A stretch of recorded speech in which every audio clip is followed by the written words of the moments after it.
Hi viewers, welcome to our channel. ప్రస్తుతం మనతో పాటు దాము బాలాజీ గారు సీనియర్ జర్నలిస్ట్ ఉన్నారు. వారితో ఒకసారి మాట్లాడదాం. సో నమస్కారం సార్.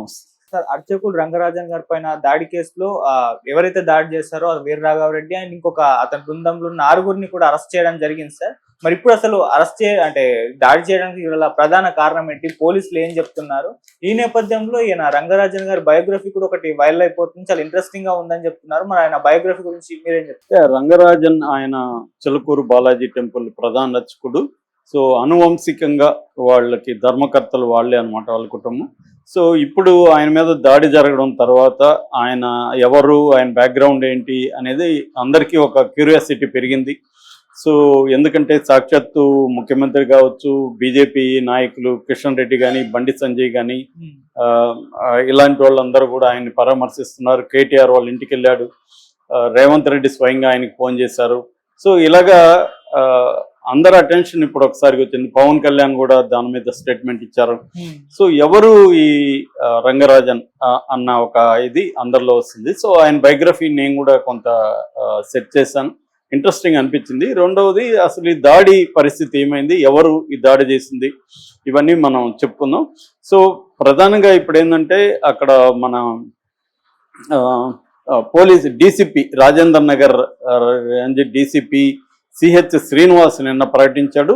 సో ఇప్పటి వరకు వాళ్ళు మొత్తంగా 6 మందిని అరెస్ట్ చేశారు. మొత్తంగా 20 మంది వెళ్ళి వీళ్ళు 9వ తేదీన రంగరాజన్ ఇంటికి వెళ్ళి ఆయన మీద దాడి చేశారు. ఆయన తీవ్ర పద్యాలంతో బెదిరించి ఆ వీడియో కూడా తీసి తను ఈ వీర రాఘవరెడ్డి అనే అతను తన యూట్యూబ్ ఛానల్లో కూడా పెట్టుకున్నాడు. రామరాజ్యం అనే యూట్యూబ్ ఛానల్ ఉంది అతనికి, అట్లాగే వెబ్సైట్ కూడా ఉంది. సో వాళ్ళది ఒక సైలెంట్గా విత్ ఇన్ హిందూ రైట్ అంటారు మామూలుగా, హిందూ ఎక్స్ట్రీమ్ హిందూ మతతత్వవాదుల్లోనే వీళ్ళది ఇంకా ఎక్స్ట్రీమ్ అని చెప్పచ్చు. అంటే ఇతనికి బీజేపీ పట్ల కూడా కోపం ఉంది. ఇతను నాకు తెలిసి ఆ వీడియోలో చంద్రబాబును ఒకడినే పొగిడాడు, మిగతా జగన్ గారిని అందరినీ తిట్టాడు. సీఎం కొడుకులు వాళ్ళంతు చూస్తానని, న్యాయమూర్తులు అంతు చూస్తానని, తోలు తీస్తాను, న్యాయ వస్తాను, ఇవన్నీ కూడా వీడియోల్లో చూస్తే చెప్పుకోవచ్చు. గ్రహాలు నా కంట్రోల్లో ఉంటాయని కూడా చెప్తున్నాడు. అతనికి ఏమన్నా మతి భ్రమించిందని కూడా నాకు డౌట్ వచ్చింది. మైండ్ ఏదైనా ప్రాబ్లం ఉందేమో, అతనికి సైకాట్రిక్ హెల్ప్ కూడా కావాలి అన్నీ. ఎందుకంటే రీజనింగ్ లాజిక్గా ఉండేవాడు కూడా అలా మాట్లాడు, గ్రహాలు వీడి కంట్రోల్లో ఉండడం ఏంటి? సో ఇలాగ ఏదేదో మాట్లాడుతున్నాడు అతను. కొంత అతనికి మతి చెల్లించినట్టుగా ఉంది. అట్ ద సేమ్ టైం బాగా చదువుకొని శ్లోకాలు బాగా కంఠస్థం చేసినట్టుగా అర్థమవుతుంది. కానీ ఆ మీనింగ్ అతనికి ఏం తెలిసినట్టుగా అయితే నాకేం అనిపించలేదు. ఎందుకంటే మామూలుగా ఈ బ్రాహ్మణ సంప్రదాయాల్లోనే ఒక ప్రాబ్లం ఏంటంటే బట్టీలు పడతారు తప్ప వాళ్ళు దాని కాంటెక్స్ట్ ఏంటి, దాని మీనింగ్ ఏంటి చాలా మందికి తెలియదు. ఆ మధ్య కూడా బ్రహ్మ విద్య నేర్పిస్తుంటే మేము షూట్ చేయడానికి వెళ్తే ఆ పిల్లల్ని అడిగా, నేను బ్రహ్మాండంగా చెప్తున్నారు, ఎవరు బాబు మీకు మీనింగ్ వచ్చా అంటే మాకు తెలియదు సార్, మాకు చెప్పారు మీనింగ్ అని చెప్తున్నారు. అది 12 ఏళ్ల కోర్స్ ఏదో ఉంది బ్రహ్మ విద్య. అలాగే వీళ్ళకి బట్టి దాని కాంటెక్స్ట్ ఏంటి, ఆ దాని మీనింగ్ ఏంటి, దాని ఇప్పుడు రిలవెన్స్ ఏంటి, ఇవాళ సమాజానికి దానికి అవసరం ఏంటి, ఇవన్నీ వాళ్ళకి చెప్తే కొద్దిగా బ్రాడ్ పర్స్పెక్టివ్ వస్తుంది. సో వీడికి అవేమి ఉన్నట్లేదు ఈ వీరరాఘవరెడ్డి అనే వ్యక్తికి. సో అతని పేరు కొవ్వూరి వీరరాఘవరెడ్డి అని చెప్తున్నారు. మణికొండలో అతను ఉంటున్నాడు. అతని నేటివ్ వచ్చి తూర్పుగోదావరి జిల్లాలో అన్నపర్తి మండలంలో కొప్పూరు అనే ఒక ఊరు అనమాట. ఆ ఊరు నుంచి ఇక్కడికి వచ్చి సెటిల్ అయ్యాడు. అతనికి ఆంధ్ర తెలంగాణ డిస్ప్యూట్లో కూడా అతను చాలా కామెంట్లు చేస్తున్నాడు. ఆ రకంగా తెలంగాణ వాళ్ళకి కూడా అతను అంటే కోపం వచ్చే రకంగా వీడియోలు ఉన్నాయి అన్నమాట. సో ఇవన్నీ మొత్తానికి అతన్ని అరెస్ట్ చేసి జైల్లోకి పెట్టారు. అట్లాగే ఇంకొక 5 మందిని అరెస్ట్ చేశారు. అందులో 2 మహిళలు, నిజామాబాద్, ఖమ్మం, ఈ 2 టౌన్లకు చెందిన మహిళలు కూడా ఉన్నట్టు డీసీపీ చెప్పారు. సో సీఎం కూడా సీరియస్గా ఉన్నాడు కాబట్టి ఖచ్చితంగా వాళ్ళకి మిగతా వాళ్ళని కూడా అరెస్ట్ చేసి జైలుకు పంపించే అవకాశం ఉంది. దాని తర్వాత వీడియో కూడా ఉంది కాబట్టి కరెక్ట్గా చేస్తే శిక్ష కూడా పడే అవకాశం ఉంది. సో ఏదేమైనా అది అత్యాయత్నం కింద నమోదు చేస్తారా ఏంటి, ఏం చేయబోతున్నారా అని చూడాలి. అది ఒకటి. ఇక రెండవది, ఈయన రంగరాజన్ బయోగ్రఫీ చెప్పుకోవాలంటే వీళ్ళ ఫాదర్ సౌందరరాజన్, ఈయన కామర్స్ లెక్చరర్ పనిచేసి తర్వాత ఉస్మానియా యూనివర్సిటీ రిజిస్ట్రార్ స్థాయికి వెళ్ళాడు. ఆ టైంలో ఏంటంటే వాళ్ళ వంశ పారంపర్యంగా ఈ చిలుకూరు బాలాజీ టెంపుల్కి ఈ సౌందరరాజన్ ఫ్యామిలీ ధర్మకర్తలుగా వస్తున్నారు. ఇప్పుడు కూడా సౌందరరాజ్ అనే దాని ధర్మకర్త.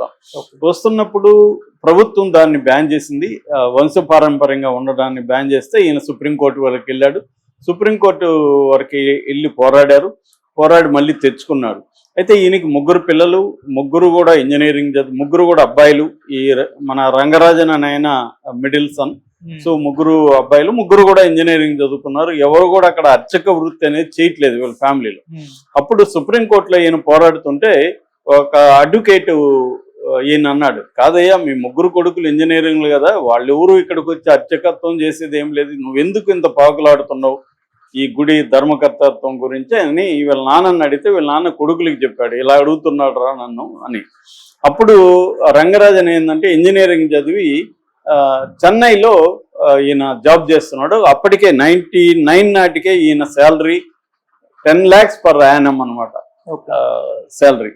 సో ఆయన అప్పుడు ఈయన అనిపించింది 3 కొడుకుల్లో మిగతా 2 పెద్దగా పట్టించుకోలేదు, కానీ ఈ అబ్బాయి నిజమే కదా, మనం ఎందుకు ధర్మకర్తగా పోరాటం చేస్తున్నాం, అర్చకత్వం చేయాలి కదా అని తను డిసైడ్ అయ్యి జాబ్ మానేస్తానని వాళ్ళకి చెప్తే వాళ్ళు వదలకుండా ఈయన కోసమే ఒక హైదరాబాద్లో ఒక బ్రాంచ్ ఓపెన్ చేసి, నువ్వు హైదరాబాద్లోనే ఉండండి, మీరు గుడి చూసుకోండి కానీ జాబ్ చేయండి అని చెప్పి ఒక సౌత్ ఇండియా హెడ్ చేసేసారు ఈయన. కానీ దాంతో ఈయనకి ఇంకా బాధ్యతలు ఎక్కువైనాయి. పిల్లల్ని కాన్వెంట్లలో చేర్పించారు. సో మంచి కారు, చదువుకున్న భార్య, పిల్లలు, మంచి ఉద్యోగం, ఇలాంటి ఒక కండిషన్లో ఈయనకి ఎంతసేపు ఆ అడ్వకేట్ చెప్పిన డైలాగే గుర్తొస్తుంది, మనం దేవుని సేవలో కదా ఉండాలి, ఇటు వచ్చేసామన్న ఒక బాధతో ఈయన రిజైన్ చేసేసి భార్యని కన్విన్స్ చేసి, భార్య ఎంతో బాధపడిందంట, అయినా కూడా ఒప్పించాడు. సో పిల్లలకి ఇంకా తీసుకెళ్ళి ఈయన పిల్లల్ని కూడా ప్రైవేట్ కాలేజీలో చదివించలేని ఒక ఆర్థిక పరిస్థితులకి వచ్చేసింది. ఎందుకంటే ఈయనకి శాలరీ లేదు.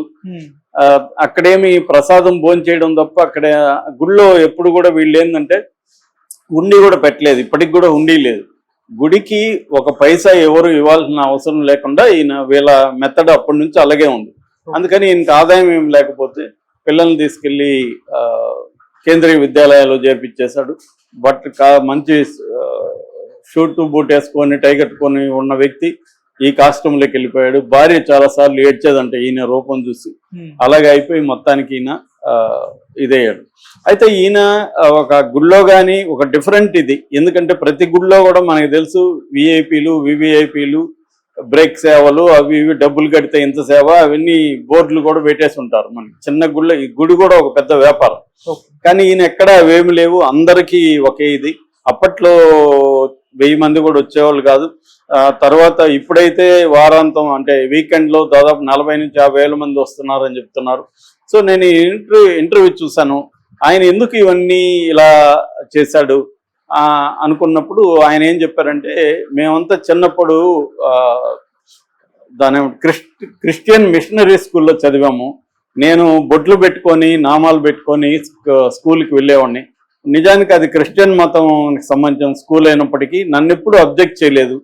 సో నాకు అక్కడ పరమత సహనం అంటే ఏందో నేను అక్కడ మా స్కూల్లో చూశాను. అక్కడి నుంచే నేను నేర్చుకున్నాను. అంటే అన్ని మతాలని మనం సమాదృష్టిలో చూడాలి, మన మతాన్ని మనం ఆచరించవచ్చు, మన దేవుళ్ళని మనం పూజించవచ్చు. అంత మాత్రాన ఇతర మతాల మీద ద్వేషం కానీ హేళన కానీ అవసరం లేదు అనేది నేను మా స్కూల్లో క్రిస్టియన్ దీంట్లోనే నేర్చుకున్నాను. వాళ్ళందరూ నా టీచర్లు కూడా నా దగ్గర మంత్రాలు చెప్పించుకొని విని ఆనందించేవాళ్ళు. అలా పెరిగాను నేను. సో నేను ఆ తర్వాత ఏంటంటే దీన్ని దేవాదాయ శాఖలకి ప్రభుత్వం ఆక్యుపై చేసుకొని యాదగిరిగుట్ట దేవస్థానంలో కలపాలనుకున్నప్పుడు కూడా ఈయన పోరాడి సాధించుకున్నాడు. ఇప్పటికి కూడా అది దేవాదాయ శాఖ దృష్టిలో లేదు. పైగా దానికి ఆదాయం లేదు. ఆదాయం ఉంటేనే గవర్నమెంట్ దీని మీద దృష్టి పెడుతుంది. ఆదాయం లేదు, ఎవరైనా ఉంటే దాన్ని డెవలప్ చేయడానికి ఎవరైనా కొద్దిగా పూనుకొని ఏదైనా చేస్తుందో అది తప్ప గుడికంటూ ఆదాయము ట్రెజరీ అవేమి లేవు కాబట్టి గవర్నమెంట్ కూడా వదిలేసింది. దాంతో ఈయన తన సిద్ధాంతాలు ఏవైతే ఉన్నాయి, తన సిద్ధాంతాలు కూడా ఆయన ఏం చెప్తున్నా అంటే, మాది సనాతనవాదాన్ని నేను ఆచరిస్తాను. అయితే నా దృష్టిలో సనాతనవాదం అంటే మూఢాచారాలు, మూఢనమ్మకాలని ప్రోత్సహించడం కాదు, స్త్రీల పక్ష దళితుల పట్ల వివక్ష కాదు, అంటరాంతనాన్ని ప్రోత్సహించడం కాదు, ఇవి లేని ఇదే సనాతనం. అని ఆయన చెప్తున్నాడు. ఒకసారి ఆయన ఒక దళిత సంఘం వాళ్ళు పిలిచారు. ఆ సంఘంలో ఈయన మాట్లాడుతున్నప్పుడు ఈయన ఒక ఎగ్జాంపుల్ చెప్పాడు. గుడిలోకి సనాతన ధర్మం దళితులను కూడా ఆహ్వానించింది గతంలో, ఈ మధ్య వచ్చినవే ఇలా మారాయి అని ఒక ఎగ్జాంపుల్ చెప్తూ శ్రీరంగం టెంపుల్లో, తమిళనాడులో ఉండే శ్రీరంగం టెంపుల్లో ఒక దళితుడిని గుడిలోకి రానివ్వలేదు పూజారి. ఆ దళితుడు ఏడుస్తూ బయట ప్రేయర్ చేస్తూ కూర్చున్నాడు. అప్పుడు ఆ దళితుడిని ఈ పూజారి గాయపరిచారు. ఆ గాయపడితే ఆ దళితుడికి నుదుటి నుంచి రక్తం గారింది. పూజారి లోపలికి వచ్చి చూస్తే గర్భగుడిలో దేవుడు నుదుటి నుంచి రక్తం గారింది. దాంతో ఆ పూజారి భయపడిపోయి అతన్ని భుజాల మీద తీసుకొచ్చి దర్శనం చేయించాడు. దీనిని శ్రీ వైష్ణవ సంప్రదాయంలో మునివాహన సేవ అంటారు. అలాంటిది ఉంది అని ఈయన చెప్తే అప్పుడు అందులో ఆ మీటింగ్కి వచ్చిన వాళ్ళలో ఒకరు ఛాలెంజ్ చేశారు, మీరు అలా ఒక దళితుడిని భుజాల మీద ఎక్కించుకొని వెళ్ళగలరా అని. ఖచ్చితంగా వెళ్తానని చెప్పి ఈయన తర్వాత మహబూబ్ నగర్ సంబంధించి ఒక దళితుడు ఆదిత్య అబ్బాయి పేరు, ఆ అబ్బాయిని భుజాల మీద తీసుకొని ఈయన గర్భగుడిలోకి తీసుకెళ్ళాడు. అప్పుడు అది సంచలనం కూడా అయింది. అప్పుడు దలైలామా కూడా ఈయనకు ఫోన్ చేసి అభినందించాడని చెప్తున్నారు.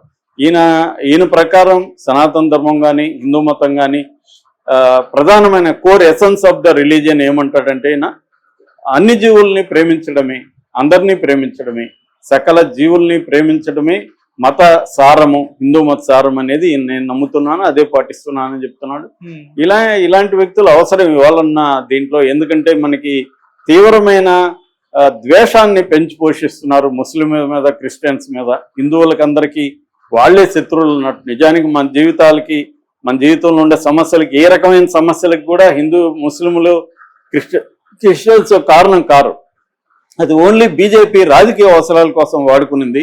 దానివల్లనే ఇట్లాంటి ముఠాలు తయారవడానికి కారణం కూడా ఆర్ఎస్ఎస్, ఈ బ్యాచ్. ఎందుకంటే వీళ్ళు నూరిపోసింది ఈయన చెప్తున్నట్టు ప్రేమని నూరిపోయిలా, ద్వేషాన్ని నూరిపోశారు.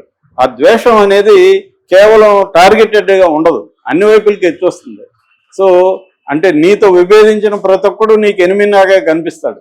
ఓన్లీ ముస్లిమే కానక్కర్లా, ఇలాంటి వాళ్ళు కూడా ఎనిమిలాగా కనిపిస్తారు వీళ్ళకి. ఎందుకంటే నా అభిప్రాయంతో నువ్వు ఏకీపించకపోతే నువ్వు నా ఎనిమి అన్న ఒక ధోరణి వ్యాపించింది ఎవరు? బీజేపీ ప్లస్ ఈ సంఘాలు, ఆర్ఎస్ఎస్, బజరంగ దళం. అంటే తమకు నచ్చని విషయాలు ఎవరు పాటించినా వాళ్ళ మీద దాడులు చేయడం అనే కల్చర్ని తీసుకొచ్చింది వీళ్ళే. ఇప్పుడు ఆ కల్చర్కి వీళ్ళే బలయ్యాలన్న పరిస్థితి.